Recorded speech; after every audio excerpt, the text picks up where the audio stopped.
I tell you what, our first presenter, now that you guys have gotten a little liquored up, right, is fantastic. Lilly Gonzalez. Lilly Gonzalez is our next presenter. Lilly Gonzalez came out of the womb reading a book, thoroughly upset by the interruption. She grew up in the Rio Grande Valley, and her childhood, RGV, and spent her childhood with a nose in a book. She earned 2 degrees at Northwestern University. Wow. And wound up spending 14 years in Chicago. She's worked along the border with detainees facing deportation and in public affairs at the MacArthur Foundation. Lilly joined the San Antonio Book Festival team in 2015 as the communications director. San Antonio Book Festival, got some shout outs there. She is currently rereading Harry Potter for the 3rd time. Please welcome to the stage, Lilly Gonzalez.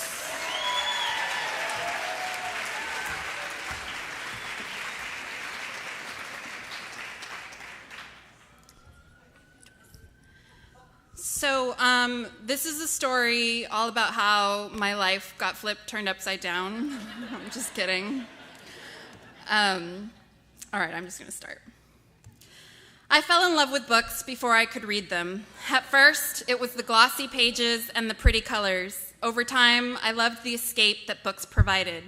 Now, I rattle off book titles the way sports fans recall their team statistics. I talk about fictional characters like they really exist. Here are my confessions of a book nerd. I've cried in public while reading a book. I've hugged a book after reading the ending. I discriminate against paperbacks. I cheat on books all the time with other books. My car has a bumper sticker that says, "Read a fucking book." I have my future dog's name picked out. He'll be a black lab, and I'll name him Severus Snape. I know I am the product of the power of books. Books give everyone a leg up in life. We all know that. They boost vocabulary in children's developing brains. They increase the potential for academic success, and by extension, economic success later in life. For those in steep poverty, they practically guarantee upward mobility. I grew up in the colonias of the Rio Grande Valley. These were unincorporated communities along the border that lacked basic utilities. No paved roads, sidewalks, or streetlights. My early childhood home had no hot running water. We didn't get an adequate sewage system until I was nearly 10. If my house lacked basic necessities, my home did as well. In my family, moments of kindness were rare, few words of praise were given, affection was scarce, especially as we got older. You knew you were loved because you were fed and clothed. Any open demonstrations of love were a luxury, as were books. I am the daughter of Mexican immigrants with 4th and 6th grade educations, who both grew up in families with too little food, too little money, and too many hungry bellies. They were both smart in school, but education was a privilege they could not afford. My parents taught me everything I know about hard work. Providing for 5 children was exhausting. I provide for just myself, and it wears me out. Given our family's circumstances, it is a miracle that my parents kept all 5 of us kids fed and warm and clothed. To them, though, that was the extent of parenting. It was the way their parents had parented, and their grandparents, and so on. They didn't know to offer us guidance or praise or encouragement. As a result, I was raised largely by books. I'm very fortunate that my parents recognized the value of books. Also, it helped that library books were free. They were very big fans of things that were free. They would wait patiently while I wandered the aisles of the Far Public Library, picking out my monthly selection of books. When I finished those, and I always finished them, I reread them. I read the dictionary, the cereal box, shampoo bottles, the Bible. Those are actual Bibles. I read my school textbooks for fun, and then I learned to read Spanish so I could read my parents' telenovelas magazines. I read and I read and I read, and this saved me. Over and over again, books saved me. Ramona Quimby taught me that some families talked things out after a fight. They apologized and they talked about hurt feelings. They did not, like my family, pretend the fight had never happened. Scout and Atticus taught me the importance of doing the right thing. Charlotte and her web taught me about friendship. The more I read, the more life lessons I acquired. My mother had one path in life laid out for her in Mexico, to be a wife and mother. It was the only choice she and the women of her generation and socioeconomic background were ever given. And it was the only path she knew to prepare her daughters for. She tried her best to make us like her, experts at all things domestic. She wanted us docile and prudish, which she considered ladylike. She had no idea that the women in my books were defying her at every turn. She valued chores over homework. I realize now that my poor, tired mother probably just wanted help with the housework. The phrase I heard often was, "Ya deja ese libro," put that book away. Nevertheless, I persisted. One time, I opened a drawer in my mother's bedroom and I found maxi pads. I said, "What are these?" and was told that they went in your shoes when your feet hurt. I believed this until Judy Blume, Saint Judy Blume, taught me otherwise. I learned about puberty and acne and kissing from Margaret and Deanie and Sally Friedman and all those girls with their Babysitters Club. As I got older, I acquired more literary heroines, Elizabeth Bennet, Jane Eyre, even Scarlett O'Hara. They taught me to value cleverness and wit above anything else and instilled in me a stubborn streak of independence that would eventually take me far from the colonias, from my parents and my family, far from everything familiar. It led me to Northwestern University in Evanston, Illinois, the whitest place in the world. And yet, my books had prepared me for it. I could navigate a white world, for I had lived in one among my books for so long. The irony is not lost on me that a Mexican girl from the poorest colonias of the country, the hidden underbelly of America, was fluent in whiteness.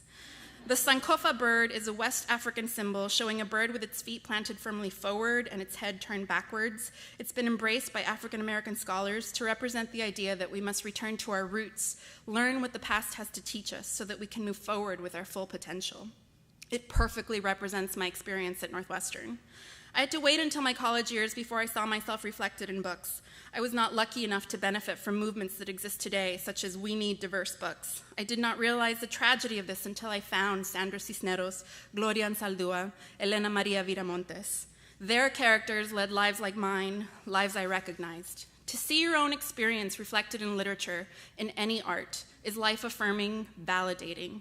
It is a small recognition of your existence. I'm grateful for the books of my childhood and adolescence, but I feel blessed and fall down upon my knees for the books I've had since college. My story is not unique. There are children growing up like I did all over the country, including here in San Antonio. Kids who need to learn lessons about the importance of resolving a fight, apologizing, demonstrating kindness and empathy, and whose parents might be a little too tired from putting food on the table to teach them these lessons. Little brown and black kids who might need help learning their self-worth, especially today, who could benefit from seeing themselves in their children's books the way that I never did. Young women who might need examples of spunky heroines. Once upon a time, there was a girl who loved to read. She read and she read and she read until there were no more pages left to turn. Thank you.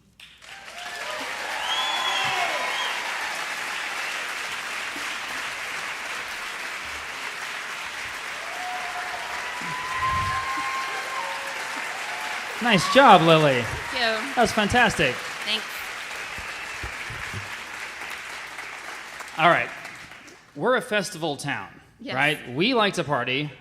In a festival town that enjoys festivals that often circle around, unlimited chicken on a stick or oysters or beer, how do you get people interested in a festival about books? So we have beer and we have Good food start. trucks. So we offer those things, but we offer so much more. You don't have to have read the authors that come to the book festival. We say that, you can just show up and just walk into any session and you will find something that is intellectually stimulating, something that will have you talking about what you just heard for weeks to come. Absolutely. And, a lot of folks had a reaction with Judy Blume. Judy Yeah. Blume, I will tell you, had a big effect on me. Are You There, God? It's Me, Margaret, which is not really a boy's book. If you've read it, you know what I mean. That had a big effect on me. Was there a particular Judy Blume book that had an effect on you? Or Just as long as we're together. Oh, okay. Yeah, just as long as we're together. Let me ask you this. Have you ever read a book in one sitting? Just sat down and just read a book? Or does that happen all the time? It hasn't happened in a while. Unfortunately, the book festival, ironically, keeps me from reading as much as I used to. But they have to be little, baby books. So, Well, okay, but does audiobooks count? No, I'm a purist. Have you guys had this? People say, "Have you read this book?" And I'm like, "Yeah." then I think, well, I mean, kind of. I listened to it. It was a audio book, and I feel like I'm cheating. I encourage reading of all kinds, but I am still a purist. Okay. Let me ask you, there's something about a bookstore or a library. It's the smell of it. It's the environment. For example, one of my favorite places in San Antonio is Half Price Books on Broadway, just north of... You know what I'm talking about. I mean, it's that little 2-story house, and you go up there, and it's like the smell, and it's the coziness. It's almost like the mildew of the place. Yeah. Is that something we're going to lose? I don't think so, no. Actually, trends have shown the opposite. They've shown like a resurrection of local bookstores. The local bookstore provides a shopping experience that Amazon, frankly, just quite can't. So, no, I don't think bookstores, they're here to stay. Yep. Very cool. Magali, a fantastic presentation. Thank you so much for being here tonight. Thank you. Guys, Lilly Gonzalez. I skipped ahead. Lilly, thank you very much.